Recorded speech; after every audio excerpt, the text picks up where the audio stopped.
পৃথিবীতে যত মানুষ সুইসাইড করে মারা যায় তার 73% হচ্ছে পুরুষ মানুষ। মানে প্রতি 4 জনে যদি সুইসাইড করে মারা যায় তার 3 জনই হলো পুরুষ মানুষ। এটা একটা বড় কারণ, পুরুষ মানুষ তার ইমোশনকে নিজের মধ্যে আবদ্ধ করে রাখে। সে কথা বলতে চায় না।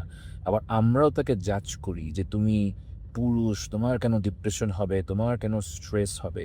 সো তার ইমোশনাল কোনো ভোকাবুলারি ছোটবেলা থেকে গড়ে ওঠে না।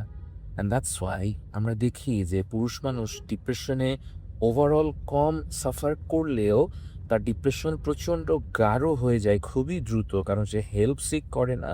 সে স্টিগমাটাইজড হয়ে ভয় পেয়ে, লজ্জা পেয়ে কাউকে বলে না, এক্সপ্রেস করে না। সে আইসোলেটেড হয়ে যায় অ্যান্ড উইথড্রল করে, অনেক সময় সাবস্টেন্সে জড়িয়ে পড়ে। সহজ কথা, সে তার নিজের মানসিক রোগের যত্ন নেয় না। জুন মাস মানসিক স্বাস্থ্য অ্যাওয়ারনেস মাস পুরুষদের জন্য। আমরা সবাই যারা পুরুষ মানুষ তারা যেন নিজেদের মানসিক স্বাস্থ্যের যত্ন নিই। কারণ মনের যত্ন না নিলে আপনি জীবনটাকে উপভোগ করতে পারবেন না।